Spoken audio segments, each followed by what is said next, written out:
What's up, YouTube, and welcome to Codename Scream. I'm that horror guy. And I'm Mel. And make sure to like, subscribe, and ring the bell for notifications for all things horror. We're back. We've got some more Close Encounters of the Scream kind. Close Encounters, if you would. You guys won't get that. We caught that long before you guys will ever see it, maybe. I can't pronounce names, but he can't spell, so. Hey, it's totally fine. But what are we going to do today? We're doing The Thing, the John Carpenter version. Yeah. Released June 25th, 1982, directed by John Carpenter. Shocker. Written by Bill Lancaster, and it was based on Who Goes There by John W. Campbell Jr. It was a sci-fi novella from 1938. And it was produced by David Foster and Lawrence Terman. Budget and box office looking just about as bleak as the Antarctic winter. Yeah.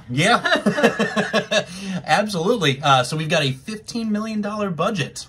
Box office, on the other hand, was only $19.6 million. So, yeah, very bleak.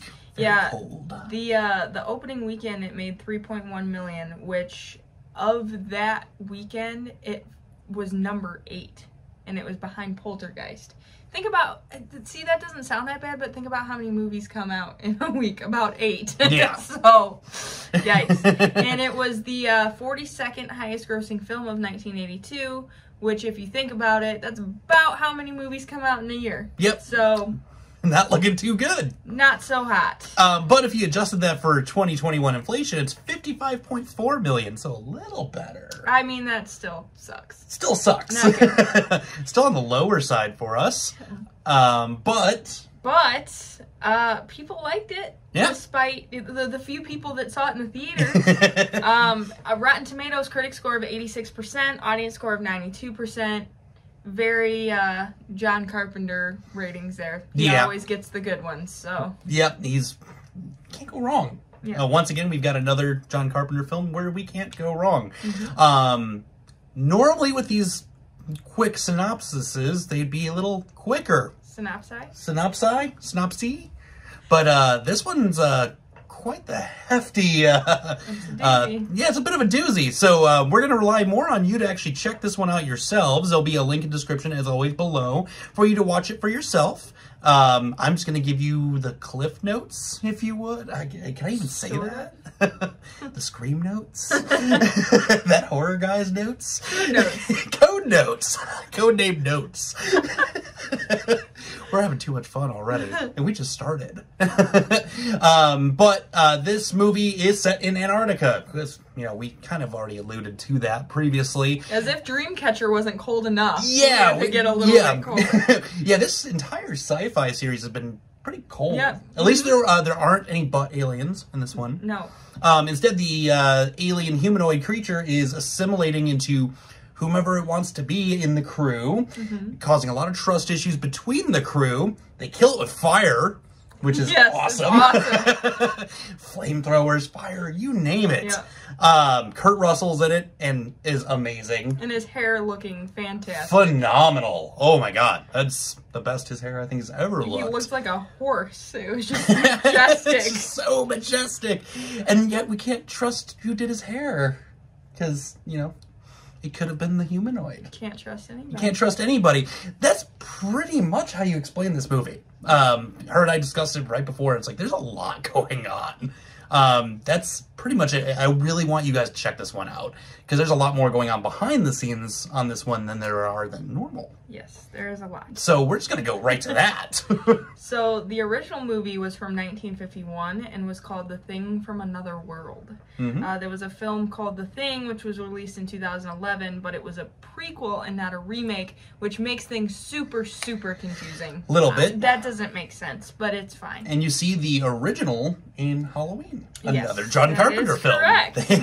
They are watching that in their little scary movie-a-thon. I loved that. That was awesome. And it was like a little foreshadowing before it was foreshadowing. Yep. So. And our poor little John Carpenter, he said that out of all his movies, this one is his personal favorite, but he also claims the box office failure of this movie is the one that he took the hardest. Yep. And that's, like, I just feel so bad for him. He's such a sweet little old man. Well, he wasn't an old man then. He wasn't old then. He You're still sweet, though. This I thought was so cool. So it's a tradition in British Antarctic research stations to watch The Thing during their midwinter feast, which is held every June 21st. All right. I don't know why they would show that. That's just going to make everyone not enjoy their time with each other. That's like showing The Exorcist in church. Like, it just doesn't really make any sense, but okay. Or watching Contagion in 2020. Yeah, like. Exactly. But if you went on Netflix when the whole pandemic thing was happening, that was like the #1 trending movie. Oh, yeah. Like, of course it is. Of course it is.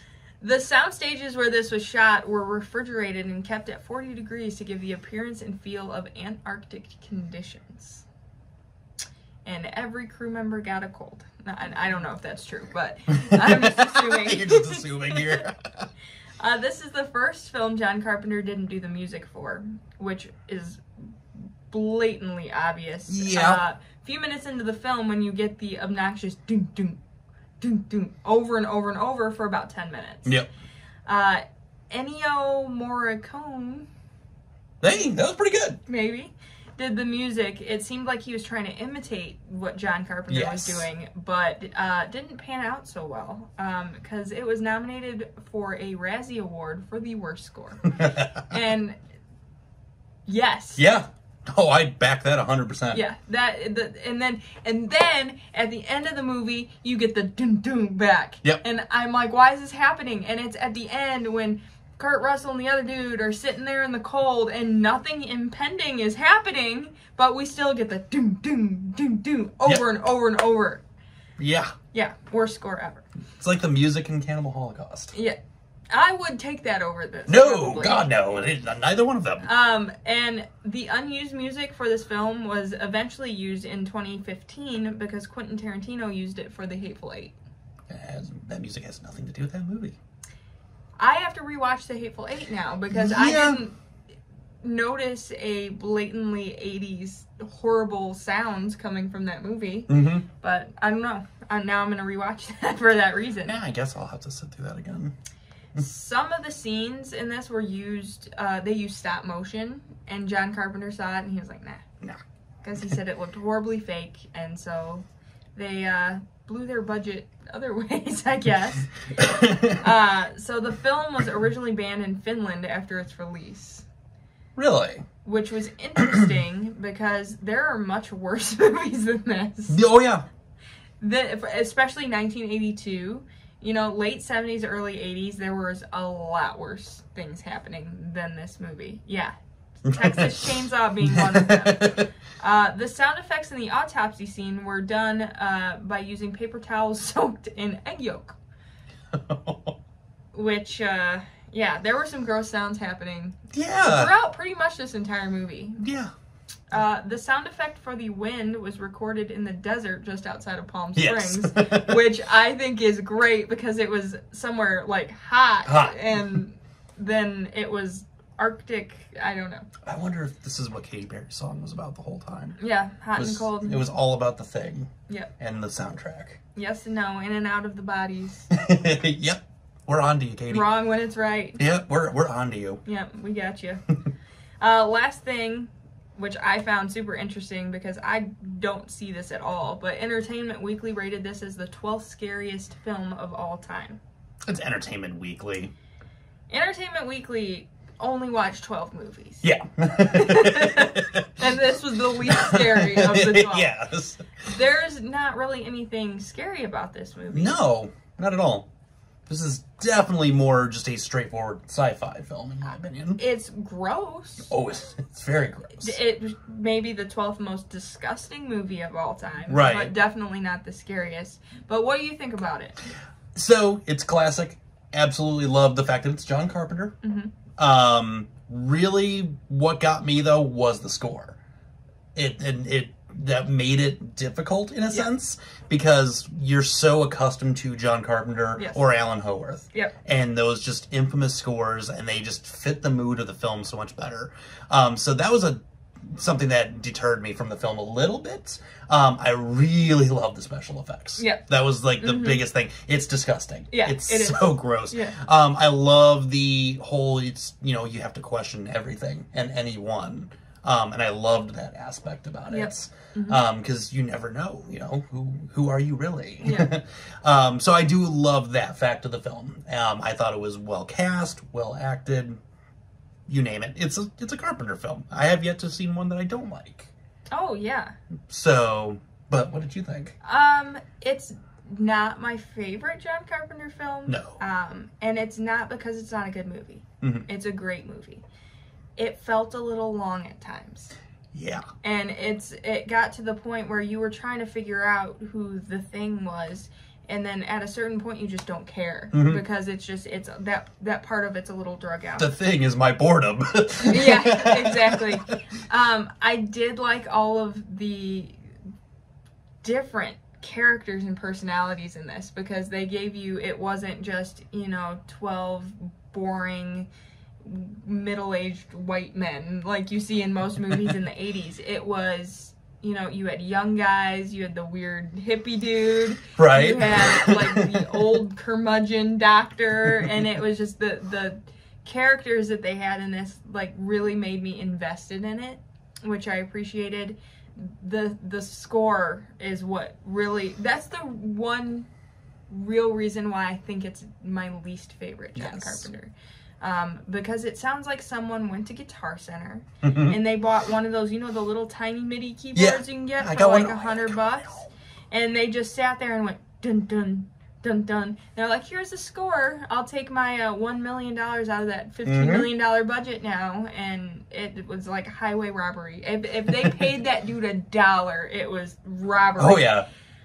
But other than that, I love the premise. Like up until that point, you hadn't really seen anything like that, where it was sci-fi, it was horror, and a whodunit all in one. Right. Which I really liked. I liked the mystery kind of aspect to it, and the special effects in this are incredible. I am a special effects nerd, like to the max, and the tentacles in this really got me. I was like, those are awesome. Yeah. And there's certain points where things didn't look super realistic, but I almost liked that. Like there's the one scene where you see like something hanging out, like if it's like a gut or something, and it's like dripping red, and it literally looks like a melted gummy worm. And I like that in cheesy 80s movies. Like, this is cheesy. Yeah. For John Carpenter, this is cheesy. Oh yeah. And I liked that there were super realistic, disgusting looking things, and then there's these little details that are just like total trash. Like, right. I loved that. All in all, I do love this movie. Not my favorite, but still loving it because the scale of John Carpenter goes from love to really love. So this is love, but not really love. Exactly. And I just can't help but go back to the score. It's funny because you and I are sitting here crapping all over the score. Yeah. And if you watch In Search of Darkness, they rant and rave about that score. It's horrible. And how it fit the mood. It was perfect for the film. And I was like, no. No, like, it didn't. No, it didn't.